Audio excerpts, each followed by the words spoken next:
why he's on this panel specifically, that he's a lawyer that he's trying to leverage, perhaps, I don't know whether to call it now, in terms of the legal industry, emerging, I'm not sure. He uses YouTube and uses social media to be able to speak to his clients and I think his audience. Terry.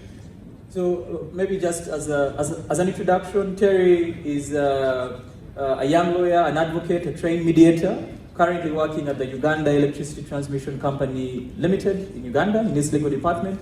He's the host of a legal YouTube channel called Simply Legal by Terry Kahuma, where he simplifies the law creatively.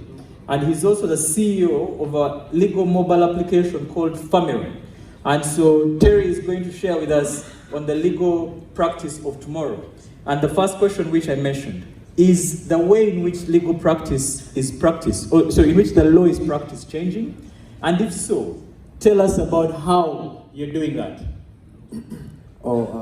Thank you so much for such a vibrant introduction. Before I begin, actually, Kenneth is my former lecturer at Uganda Christian University.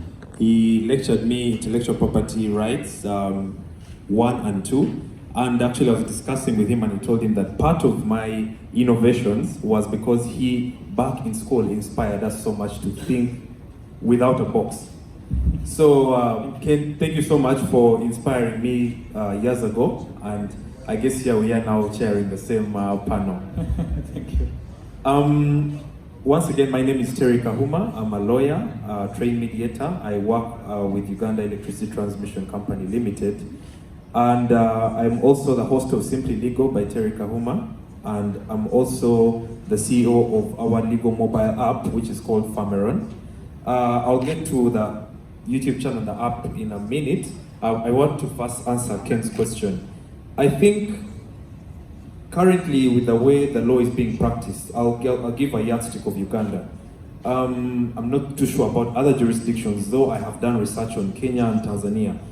I think Kenya has a higher adaptability rate than Uganda does currently, because Kenya has embraced technology faster than Uganda has. I've tried to study the jurisdiction there, and I think many of the law firms have already gone ahead of Uganda. In Uganda, adaptability of technology has mainly been done towards social media, but not in legal practice. Well, in the recent years, we had things like ECMIS coming up, and for those of you who might not be Ugandan, ECMIS is our online court filing system. So now we have a system where we can be able to file without actually going physically to court. So I think in Uganda, or in East Africa, we still have a job to do to be able to use technology to our advantage, especially as lawyers, because our profession is quite conservative, and I think we can borrow an idea from all the fintechs and all the other professions which are now using technology. Recently I was at Motive. We have Motive, which is kind of like our innovation hub in Uganda, one of them. So I even found that even HR, human resource people, are now using technology to their advantage.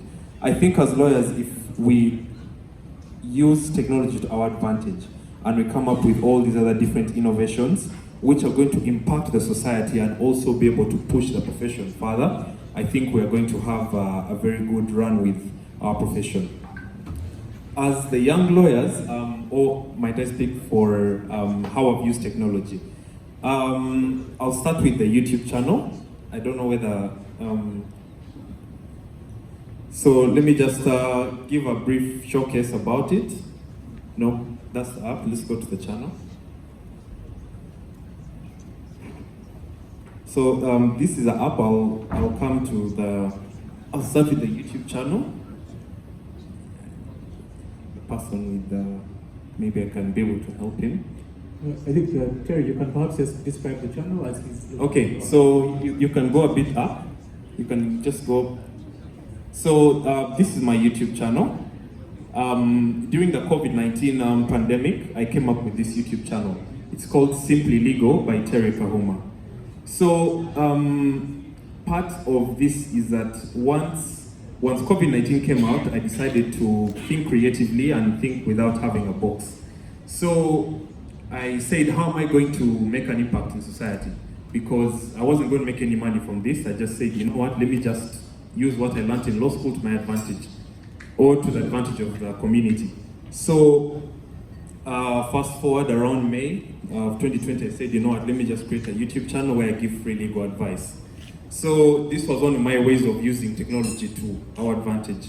I didn't see anyone in Uganda doing it, so I just said, you know what, let me just start this, and maybe other young lawyers will pick up, maybe to come up with greater innovations. So what, you could just move a bit lower. So what happened was that I used to get people's problems, because I noticed during COVID-19, many lawyers were curtailed. We couldn't work. We could only work through Zoom, or maybe, let's say, WhatsApp calls. People did not know how to consult, except you maybe have to call your lawyer. So I just used to get people's problems, and then I would address them, like, let's say, land issues. Given that we're also in Tanzania, most East Africans have similar issues, I would like to believe, at least the general ones.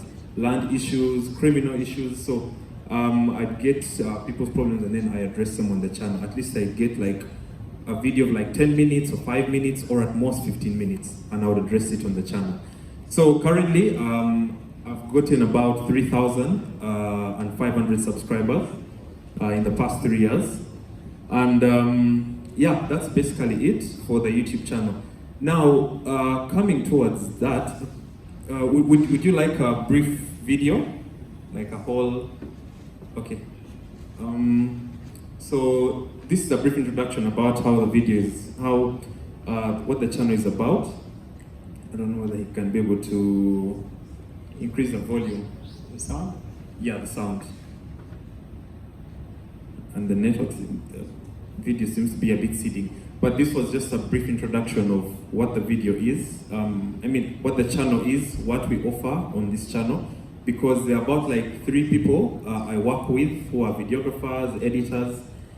So that was the YouTube channel in brief. For those of you who might not have heard its name, it's Simply Legal by Terry Kahuma. Then fast forward, I thought about Firmeron, which is our legal mobile app. Maybe he can go to that. So Firmeron is an app which connects lawyers and people together. We started with our initial goal, which was primarily connecting lawyers and people together, still during the COVID-19 time. However, our team faced a lot of issues of funding, and the fact that we were just young lawyers. It's just me and another lady and a software engineer. So incorporating it from the conception idea to the actual part where it is right now was a bit tedious. That's why it took so long. We ended up coming up with it in the middle of this year. So you could just go to the next slide. Firmeron addresses these problems. We address the issue of access to justice, language barrier. We wanted to provide employment for lawyers, because we noticed one of the problems are a huge unemployment of lawyers. Then limited access to legal content. It's mostly lawyers, or it's mostly us land fellows who know about like East African law reports or Kampala law reports. But I wanted to also bring that to the common person, people who are not as lawyers. Maybe a finance person can now get to know a few articles about what's happening in the legal world, or if any current event is happening all over, let's say Uganda or East Africa or all over the world, then they can be able to have lawyers who can simplify that for them through the app. Then we have time constraint of urgent services. At least on the app, we wanted people's problems to be addressed easily by the lawyers who are on the platform. Then we have the high cost of accessing legal services. Throughout my journey as a young lawyer, I noticed many people complain that us lawyers charge very highly. But then I used to tell them that, okay, why can we provide for you a platform where we can at least subsidize the cost for you, so you can be able to have a win-win situation for both the lawyers and also for the clients.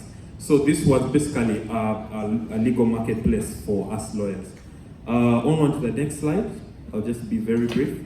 So this is basically where you can find our platform, our app. So we have a website called firmeron.ug, and we have the app both on Apple Store and Play Store. So we have two versions of the platform. We have Firmeron Lawyer and Firmeron Client. So whoever downloads the platform, the best way you can be able to see it is through the client's version. The lawyer's version, whichever lawyer is interested in joining the platform, will be able to first test them, to vet them.